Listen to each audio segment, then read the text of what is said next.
Were Gamers without starting with the term technical difficulties. Please stand by. Technical Difficulties, a podcast featuring Andrew, JJ, and Michael. Hey, welcome back, everybody. Good to be back again. How was your E3 wrap up? We did a mid E3. Our impression was that it was meh, to borrow a phrase from another We Were Gamer. Yes. Yeah, I permit this usage. We'd been digging for hidden nuggets in among all of the hype. But then we missed the Nintendo video. They brought out a video right after we talked. So, thoughts? It seemed not bad, as long as the thing you most wanted from Nintendo was a whole lot of Smash Brothers. Because there was a whole lot of that. Yeah, they delivered. I definitely think the people that want Smash Brothers want a whole lot of Smash Brothers because they've been waiting. And for some reason, we're not satisfied with a Wii U having it. Oh, go ahead, Michael. I was going to say, yeah, I might know someone who pre-ordered their copy before the Nintendo Direct was even over. Yeah, I'm sure that it will be a pretty good game. Nintendo doesn't really make stuff that was that bad. And I think Smash 4 was well-liked, right, by the community? I don't follow the Smash scene really at all, so I don't want to speak to that. But at least it was being played, right? So far as I know. It's sold to people that had Nintendos. I think that they sold, but the Wii U install base was tiny. So I think that more people probably even bought it on the 3DS than they did their Wii. Yeah, and I guess, the Wii U sucking is really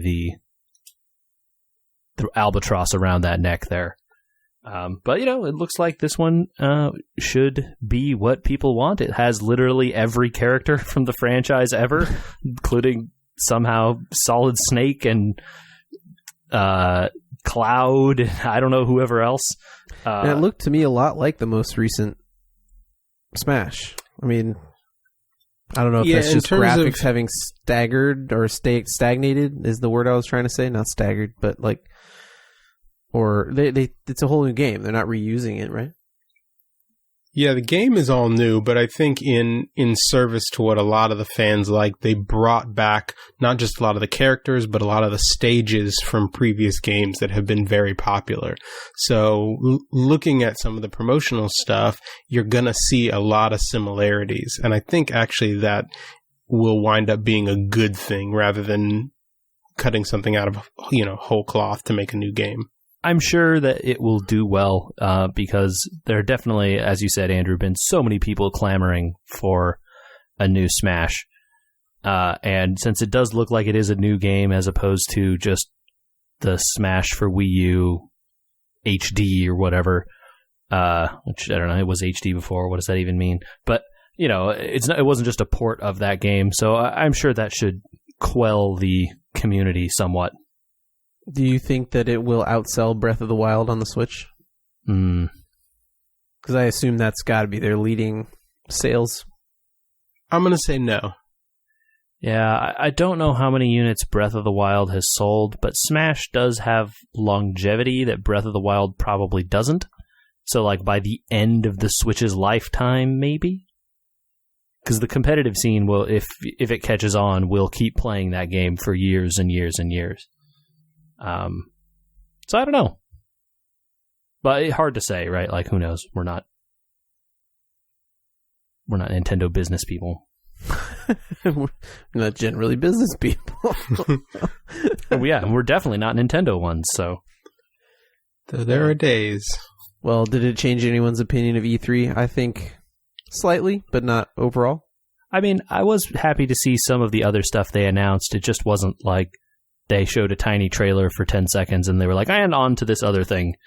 Right. It looked like they announced what amounts to a sequel to Armored Core, which is cool. So that's interesting. There definitely haven't been any of those in a long time. Yeah, I'm down for that. I'm down for more Armored Core. Armored Core was good stuff. And it looks like, unrelated to Nintendo, the Ace Combat team dropped a trailer for that game, which they said is coming to PC finally.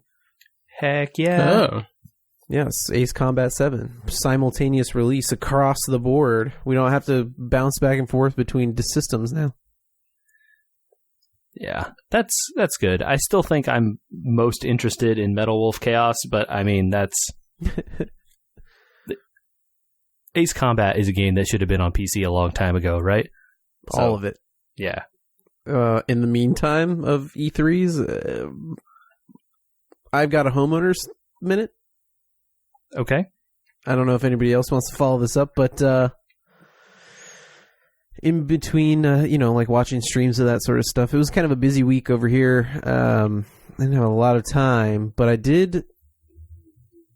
want to talk about projects, and this applies generally to some things, but in my case, it's particularly related to curtains. Okay. Sometimes understanding the nuance of how something works doesn't mean you've understood the expense. Understand it. I'm around 3-year-olds too much. So like I know how a curtain works. It sits on a rod, and then you whisk it back and forth really fast, and you block the window. Right? Mm-hmm. So you go into it thinking, well, I'm going to get these expensive, nice rods, and we'll get some nice curtains. And one will be more expensive than the other, and that's two things you have to buy, and then you're done. Okay. Is this about to ask and talk about the fact that curtains come in panels? Or the fact that they also sit on rings? Mm-hmm. Yeah. And rings aren't with rods. And rods and rings then have to match. And but then when you match the rods and rings, you spend almost half again as much for rings as rods. It depends on what kind of curtain you want to do, but yes. You can buy ones that are like fitted rings or whatever already, maybe, but it just depends on the kind. Yeah. But totally, you're right. It applies generally to everyone with your projects in homeowning. You can get in over your head really fast. Really fast. With something as simple as a curtain. Oh, maybe we should have done the panel ones, but we decided to try and get these ones that would cover that huge front window that we have in just 2 sections, and then have a smaller rod behind the bigger rod. And it did all of this to say things get expensive really fast if you don't pre-plan and ask an expert first. Were you trying to do like an outer curtain and like an inner curtain kind of a thing? That makes some stuff more... Yeah. The rings, guys. The rings are so expensive. I very specifically didn't do that because it seemed complicated. At least the expenses of all this killed my dreams of having it motorized very quickly. Okay. So it brought me back down to earth like uber fast. Regular curtains, regular screen doors. You don't need to have motors on that stuff. It builds character to move those around. Yeah, I'll make my kids do it. There you go. They're homeownering. I think we were waiting on a stand for somebody. A stand? Yeah, I think you had something that needed that's displaying. True. I did do that. Yes, I thank you for reminding me. Yeah, they're so we completed the Lego Millennium Falcon here like a couple of weeks ago, maybe now. And we ordered this stand for it off the internet from a company in the UK. And apparently it's the same one that they use or some of the same ones that they use in the Lego stores to display it. So if you've seen the units displayed in the stores, it's likely to be this same stand that I am using. I had to see similar. I had to see it in a store because I put one of our little kids in front of it just to prove that it was bigger than a child. Oh yeah, yeah. It's bigger than a child for sure. So the stand came packaged very nicely in this like bubble wrap and stuff, really easy to put together. But after putting it together, I realized that it is a sharp angle that it is attempting to hold the ship at. It necessitates taking off a couple of the feet from the bottom to kind of give it some grips, essentially, where the stand holds the ship. And then you kind of lay it on a real good, 60, 70 degree incline here. Ooh. And so it's kind of just resting there now on the top of my bookshelf. Some rake on it. Yeah, some real rake. It's not like... I'm trying to think what the ship term would be. There's no yaw. It's just literal, flip. What is that, roll? Yeah. Left to right? If I had it flat, let me see. So the front of the I'm turning around Falcon. and looking at it here. Yeah, it's 70 degrees rolling left if it was pointed away from you. Right. Okay. Correct. No. Yeah. Anyhow, so we got that together. By putting the thing together itself, very simple. Putting it on the stand, absolutely a 2-person job.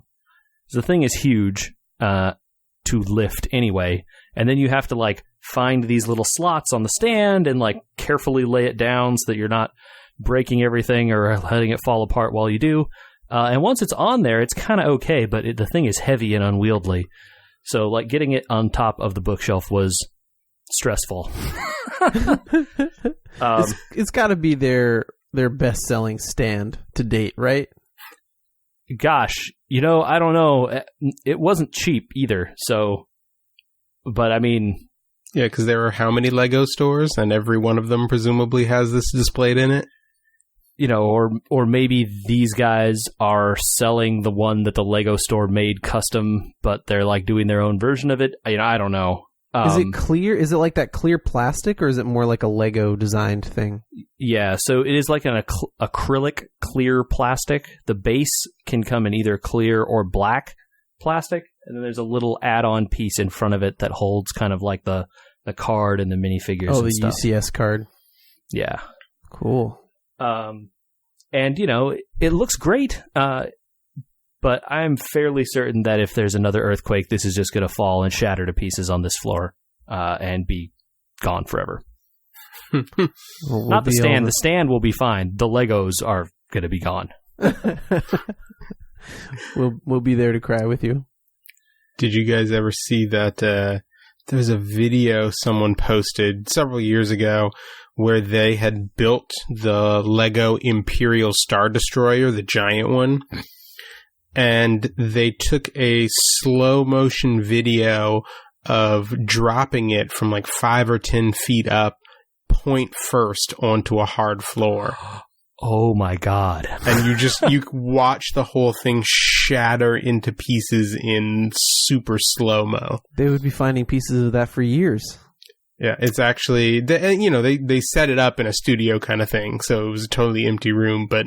they intentionally did this. Yes, yeah, this was done intentionally. Okay, this brings me to a question. How annoyed do you guys get by let's drop this videos? Like when the Nintendo Switch comes out and there's 9 million does it blend? I dropped it off my work's 4-story building into a parking lot. I poured my Diet Coke all over it. What is the point? Hey, if people want to throw their money away, I'm not going to stand in their way. I mean, the point is obviously YouTube videos, but look, capitalism says you can do whatever you want with your property, I guess. It just doesn't make any sense. What are you doing in that respect? I don't know. Yeah, it seems dumb. I used to watch the Will It Blend videos, but eventually once I realized everything blends, it stopped being interesting. There's never anything that doesn't blend. Pretty much, when you have a heavy-duty enough blender. I think that's the title of your memoirs, right there. Everything blends.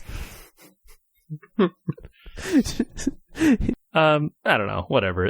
They don't make me mad. I understand there are some people out there who are really want a thing and then can't get it because, there's some small number of them being destroyed for YouTube videos, but yeah, I don't think that impacts it's not going to impact the stock factor. I just think it's just a waste of mental energy for all involved, for the 100,000 people that watch those things. Oh yeah. I don't know, man. They must want, maybe it's like watching cop videos, Cops is still on the air. If those people didn't get money and big hits off those YouTube videos, they wouldn't do them. So, yeah, I don't know. Whatever. I assume they pay for a second Switch. Probably. Nice. Or they paid for the next phone or the next thing or whatever that they're destroying. So right, yeah. I don't know. I want to move on to a semi-positive landscape. I hope it's all positive, but I haven't had a chance to prove that it is, because I'm staring at a 9-page or more list of things that are changing in Battletech. Yeah. What the Battletech is happening? Podcast returns. Welcome to We Were Gamers, a podcast about Battletech. I'm JJ.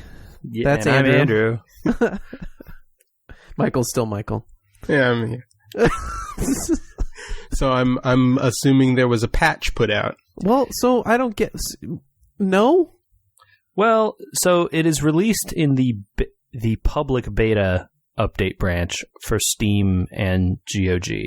So anyone can opt in and get this patch now. Does it patch your full game? Yes. So you don't have to start a separate beta client? No. It will patch your Steam installation up to the new beta branch. And then, presumably, when you when it's done and you switch back to the main branch, you will not have to do anything again because there will have been no change. But that doesn't mean there won't be some change and you'll have to download a bunch of stuff again. Who can say?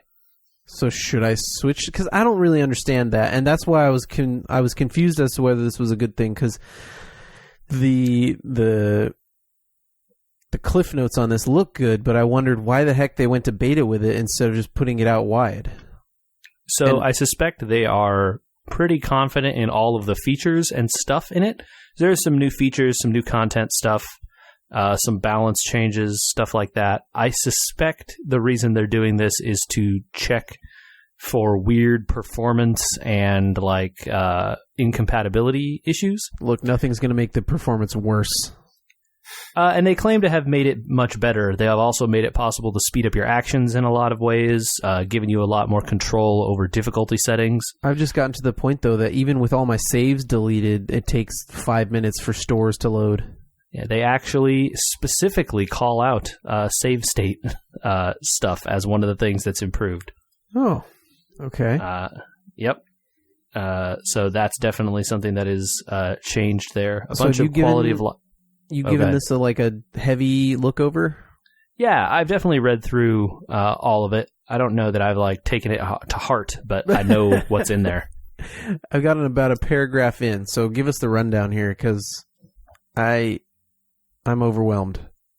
So I think first they've done a lot of work to add ultra-wide monitor support, which maybe is something that is not necessarily that applicable to you or I. Would not have been on the high hopes list. Yeah, but there are definitely some people who straight up could not play the game in their monitor's native resolution before, and that sucks. So they fixed that. That's available now. They changed a bunch of difficulty settings stuff. So they basically allowed you to fine-tune the difficulty settings a lot more from what used to be available. You can change to enable that if your mech warrior dies, they're just always dead, rather than there being a chance that they survive. You can change the way mech destruction works, where if you blow up a mech from the center torso, there's no chance for any salvage. The mech is just gone. Oh. You can change it so that rare items no longer drop in your salvage, which I don't know why you would want that, but that's definitely a thing. You can change stuff about the amount of the payments you get from contracts, the amount of salvage you get from contracts, the generated nature of that stuff can be changed in some amount of spectrum. Huh. So that's a bunch of difficulty settings. They've added ways. Another very common complaint was that the game kind of just took a long time in between actions. You can accelerate the current action with the spacebar to just speed up the current action, and then it returns to normal speed after that. Or then there's an actual mode which just speeds up everything all the time. And they've also tried to generally improve combat animation and stuff across the whole game. So that is like one of the main complaints I've seen people have against the game. Yeah, once you get about 3/4 of the way in, you just kind of want things to go as fast as they possibly can. Right. They've done some quality of life stuff in the mech lab to like kind of help you out.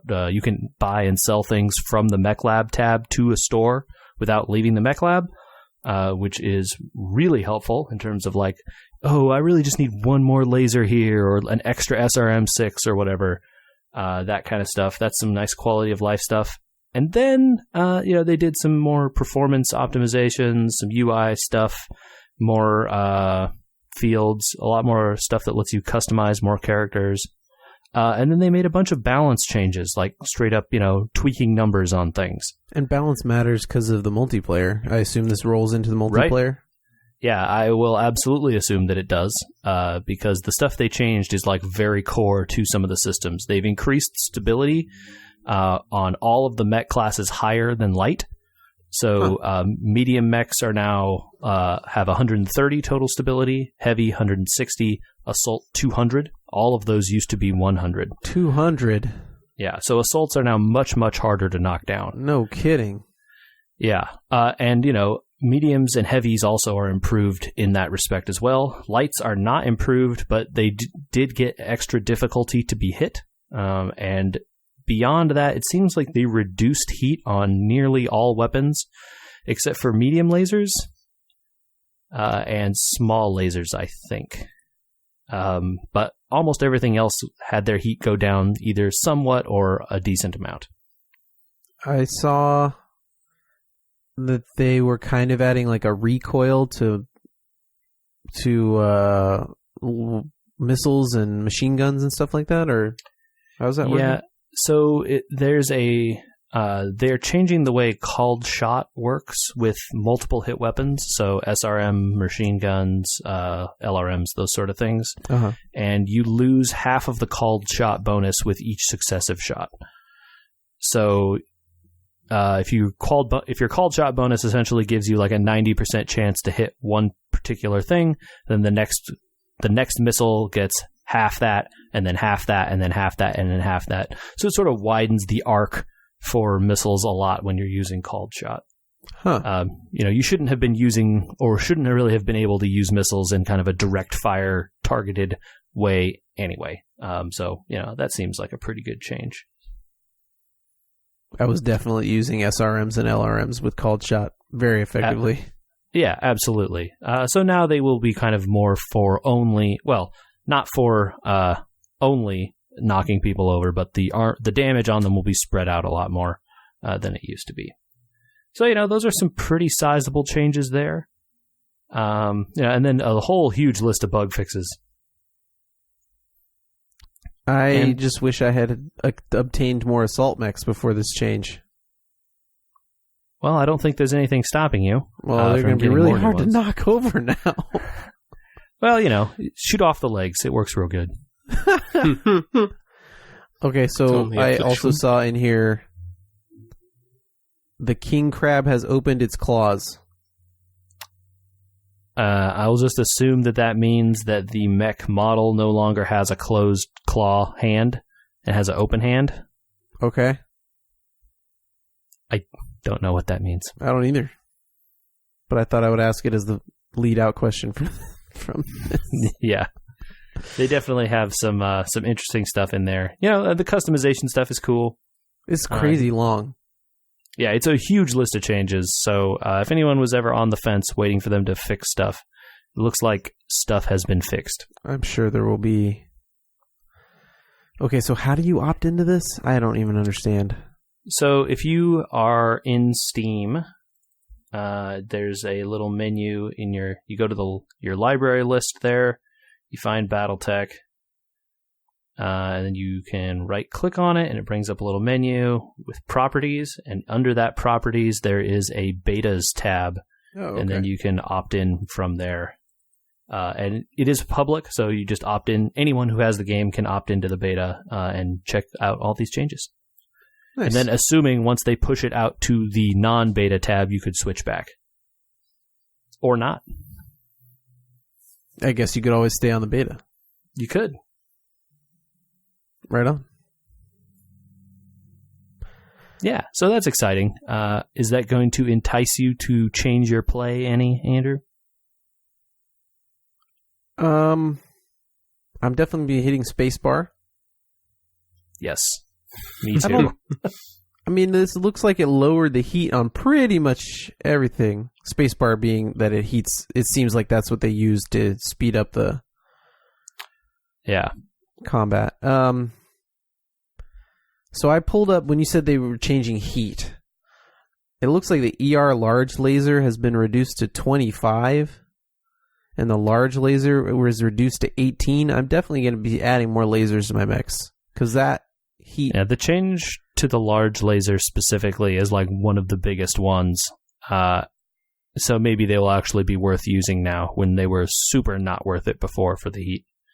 The ER large laser is lost tech, but it is possible to get some of them sometimes, assuming you don't lose it. And then maybe now you will actually want to use it because it won't cost you your entire heat budget to fire once. Yeah, you could finally not have to run through as many heat sinks, hopefully. Yeah. Yeah, it'll be good. I'm interested in trying this out. Yeah, for sure. Definitely. Well, what's on everybody else's docket? I want to get back into Battletech and Fire Emblem this week. Well, I've been not too much to report on the played front. I've just been chugging through some more of Trails in the Sky, second chapter. But I did see something interesting today that I wanted to mention to you guys, because it definitely seems to go against the tide of gaming these days. Octopath Traveler, upcoming JRPG for the Switch. Nintendo E3. Yeah, video? Yeah, they teased a demo. They said you could carry your demo into the full game, which I definitely appreciate when developers do that. Now, is it like you started this thing and you get to continue it, or is it more like Bravely Default where you just got items from doing the demo? I don't know if they gave enough details to know. JJ, I don't know if you saw anything, but I didn't get the sense one way or the other.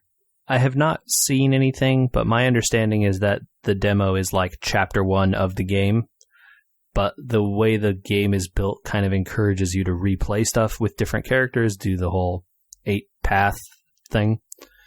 So I'm not sure if it's like chapter 1 for all 8 paths or like only one path or some subset of the paths. It's not clear to me. But I think the demo is out. Yes, the demo went live, I think, day of the press conference. But the news I saw today, the developers came out and announced officially that there will be no DLC for the game, that it is quote-unquote complete as it is. Ooh. And that's a spicy quote to make, right? Yeah. Just because you know, like, oh, well, when that first patch comes out, what does that mean? Well, more interesting, given that I think Reggie from Nintendo America, gave an interview this past week and said that he sees nothing wrong with loot boxes. So I don't know if that means that he has some sort of idea of direction for these upcoming games for the system or not, but I wonder if that means that certain developers don't have any interest in that.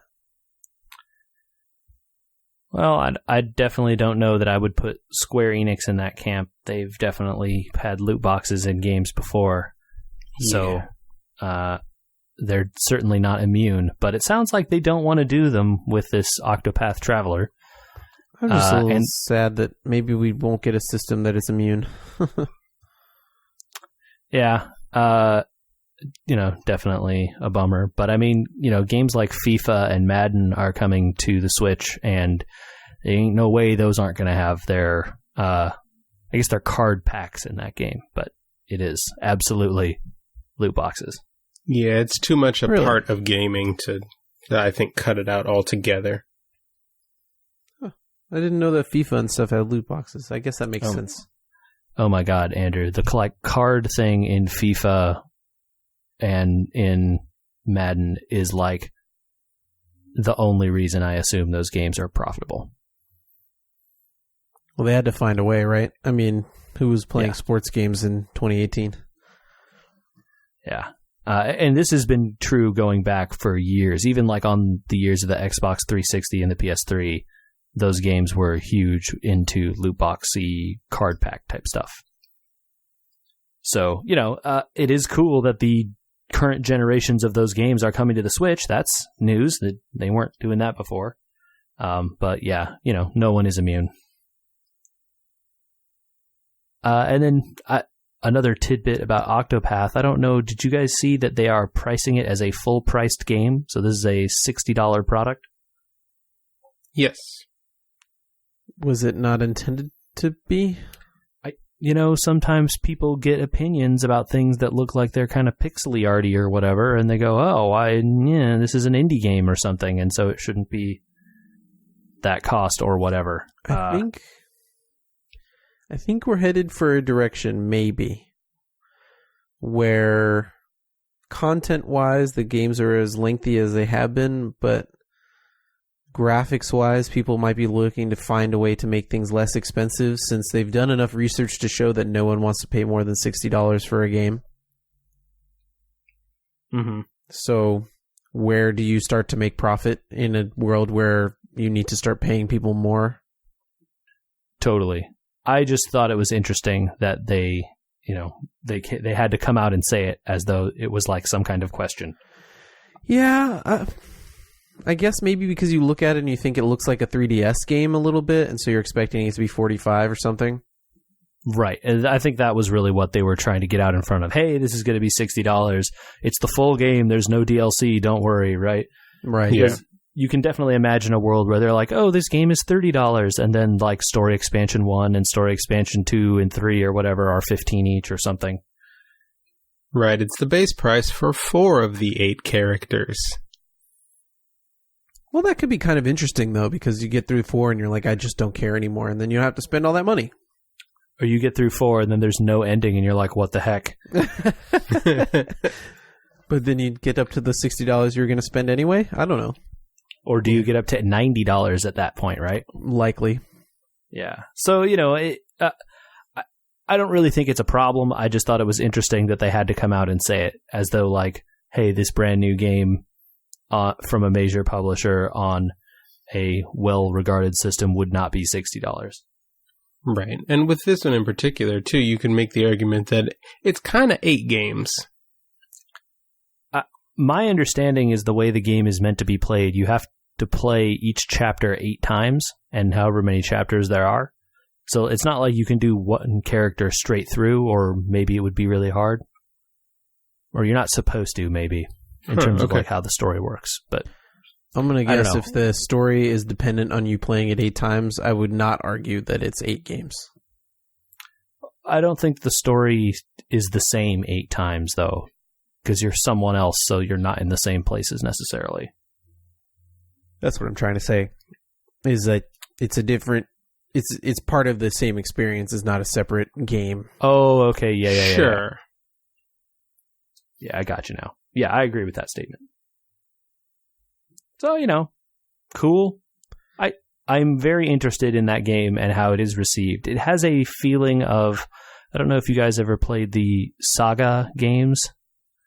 No. Romancing Saga, Saga Frontier, those series of RPGs which had... I'm not going to say it's like this because it's not really like this, but it definitely had a cast of like main characters whose stories would intertwine somewhere and meet up along the way. I was mostly left feeling like, will I find something in this game for me to like? I couldn't tell.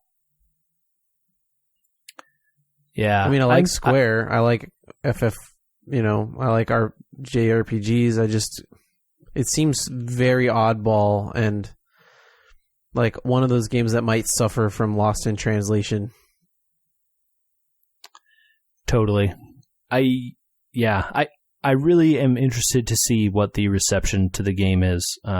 when it does eventually come out in full. Yeah, it reminds me of another game that took the same idea of the multiple characters, where you select a few to play through, is Seiken Densetsu 3, the Japanese sequel to Secret of Mana that never came out in the States. But it works the same way. There are 8 characters, and you right off the bat you pick 3 of them, and those wind up being the 3 that you play through the game with. Yeah, it's definitely an interesting, the having multiple characters and like seeing things from different perspectives or whatever stuff has been done in RPGs before, but it's been, I feel like, quite a while since we've seen one that does this kind of way. Yeah, I think the biggest question I have about it is, when you pick one starting character, do you, by the end of the game, have the choice of any of the other 7 to join you, or are you set in with 3 particular others? Yeah, I do not know. What? And JJ? Yeah. Is Magic still holding your attention? Yeah, I've definitely been playing that Magic the Gathering arena. It has been... Yeah, Magic is a pretty deep game, I would say, in terms of both mechanics and history. Sure. This is the 25th year of Magic, I learned. So they're having kinds of celebrations and stuff in their esports scene, but also, throughout the community and whatnot. And in their, Magic holds the Pro Tour events, and one happened this past weekend, and I spent a little bit of time watching a stream of it. And they did something I definitely had never seen before that a lot of people were excited about. They did a booster draft, and that's not that unusual. I think, Andrew, you have certainly played a booster draft at some point, right? Absolutely, yeah. You probably roll through it real quick for people that didn't play card games. Michael? Sure. So a booster draft is a format where you're essentially creating a scaled-down version of a full deck from just at standard card packs, right? And in Magic, you get resources so that you're not resource blocked. Correct. Okay. So they give you what are lands, which are the resource in Magic. You get to add a bunch of them to your deck afterwards, so that you have the choice of however many lands you feel like you need in your deck. Because you could create a deck of all lands if you wanted. You would just lose, but you can. And that's not that interesting. You open your booster, you pick a card from it, you pass it to the person next to you, and it goes around the table like that. It's done in 8-man groups usually, and your little pod, and then you open a pack, take a card, pass it around. This was done in a slightly different format, which has its own name that is probably not worth getting into, but essentially they open the packs one at a time and lay them all out on the table.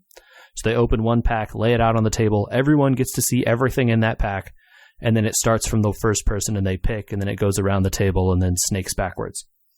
Okay. Huh. A little bit different of a format, but there's a reason for it.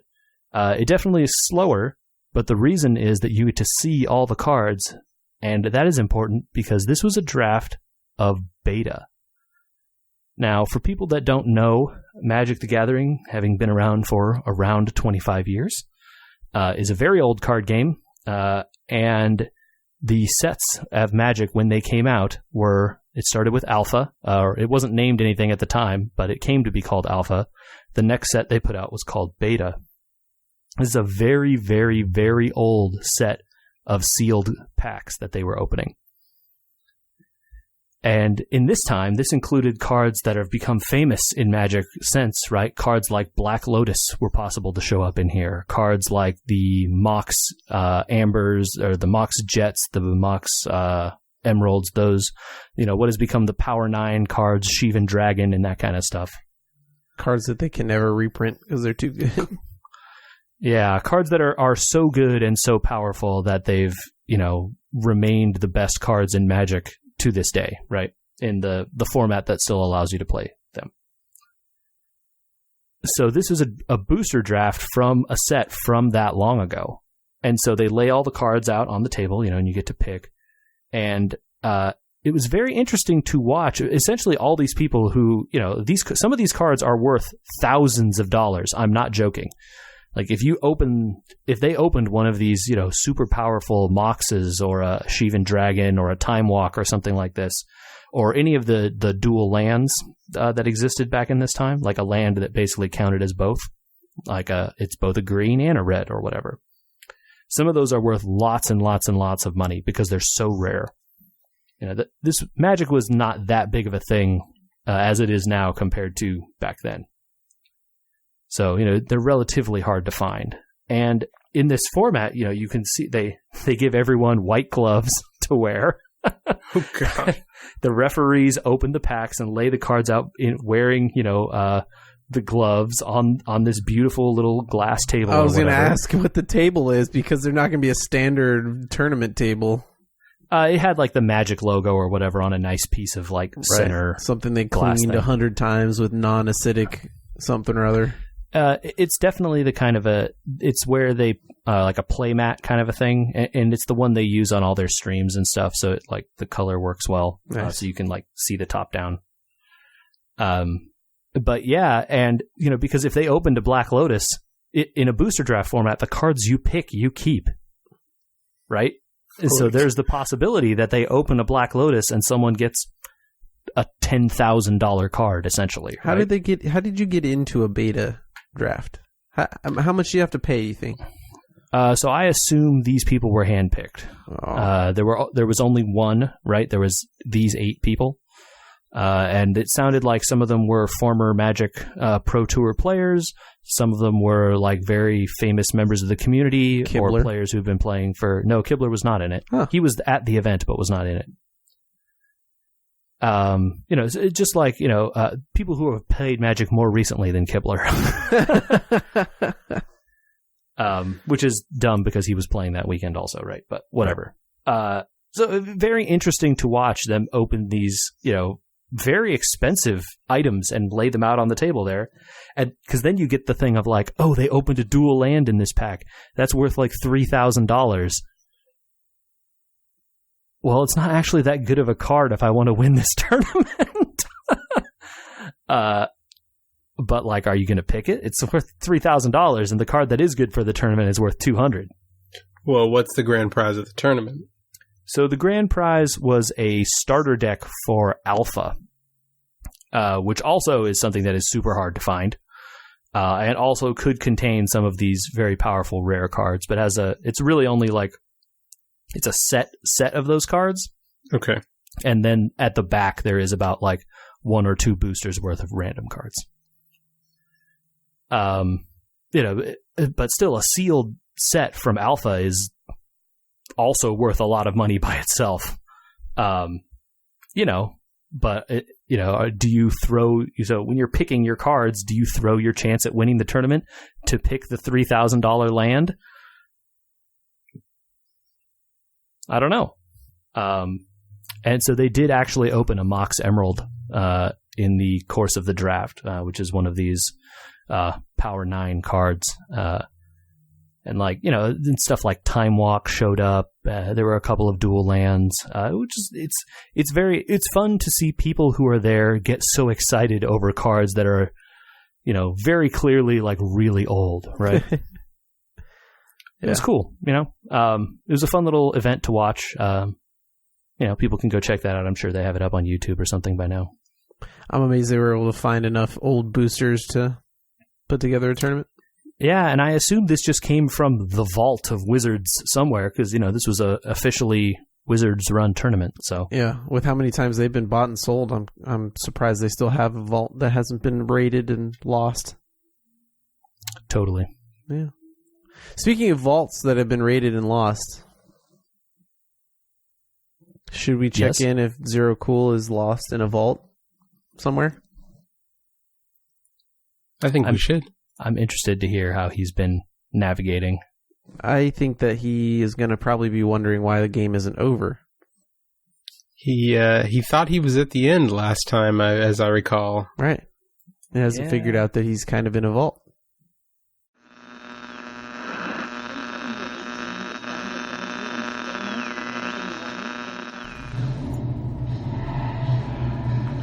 Okay, this is Zero Cool. I am back in Portal.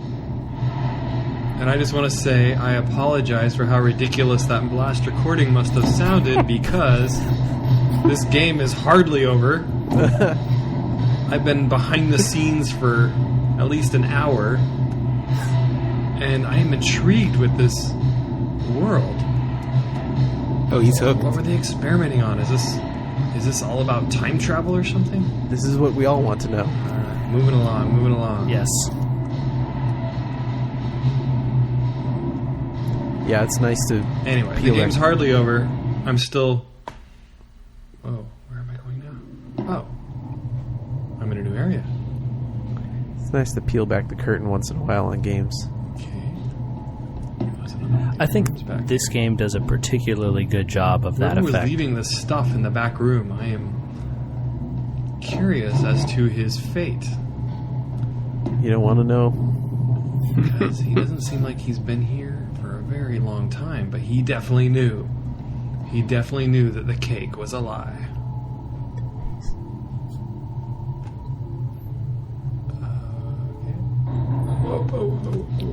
Has the cake passed into just lexicon at this point? I think so. Yeah. Ambush! Oh!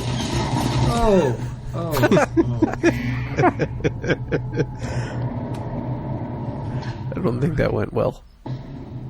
Those chain gun robots are a drag. Little turrets. They're so cute. I like that. Chain gun robots are a drag. Okay. Cute and murdery. Gotta duck out of the way really quickly. These robots will mess me up. Are you still there? Hello. You go stand over there. Oh my god, another one. Oh my gosh, duck. Wow. Just a hail of bullet fire. They're not very hospitable around here. Oh my gosh. What makes you say that? Duck down. No, I remember some of these rooms where you basically had to just like swoop through the open doorway and shoot a portal in passing. Go over there. Christ. There were definitely a few of these rooms also where you can like cleverly place portals to make them all shoot each other. These guys. Right. Or like you If had that was here or later. you had to look around the corner, portal a different way. One on each side. Yeah. There were the rooms where you could avoid them all together if you portaled behind them. Go over there. Oh, Jesus Christ. How do they see me? I'm ducking. Duck. Oh my god. I'm down. Down for the count. Jeez. This is a challenging little sequence here. Sorry. I'm sure it's fascinating to listen to. It is. Stop this in a second. I thought it is. You are correct, sir. Jesus. I definitely... It keeps going. Oh, no, it doesn't keep going. I just love the no, you failed bell there at the end each time. Yeah. I definitely remember running through some of these parts, carrying one of the robots in front of me, being like, my shield, shoot back! Would that work? I never even thought of doing that. I definitely did that through some parts. I don't know how well it worked. Oh. Yeah, they have a tendency to spin a little bit when you're holding them, and sometimes they'll roll over and shoot you. Oh, yeah. Okay. I always found a way to either make them shoot each other or get them to drop or get behind them or something like that. I don't recall ever picking one up. Yeah. I don't know if I was solving it the intended way in those cases. Suppressing fire! Very Sterling Archer, yeah. I wonder how he would do in Portal. He'd give up at the John beginning. Benjamin? No, specifically Archer, not H. John Benjamin. Oh, okay. Because you could, flip burgers or, he's got a repertoire. That's true. Yeah. Well, you know what? The frustration of that, despite it having cut off there at the end, I feel like is not still at the level of frustration we heard. That sounded like enjoyability, like, what is happening moments rather than Oh my god, not again. He didn't seem angry. Yeah. Yeah. I can't wait for the next one. Oh. I hope it comes soon. Oh. All right. Well, if people have predictions for whether Zero Cool gets through that room with or without holding a robot, where would they send those? They could send them to podcast@weweregamers.com, which is our email address. They could also send it to us on our social media, which you should all follow, subscribe, or like whatever you do with. Facebook.com/weweregamers or @weweregamers on Twitter and Instagram. Follow us and subscribe to the pod on iTunes and Google Play. Leave those reviews. They are helpful. Give us those 5 stars. Maybe we will get cake. Woo! I mean, honestly, just give us any kind of review, even if it's not 5. Like, I think anything helps the algorithm. But, like, we know we deserve 5, so, be real. Do you think it was an algorithm that said they should make a Sonic the Hedgehog movie? Please no. What? Why?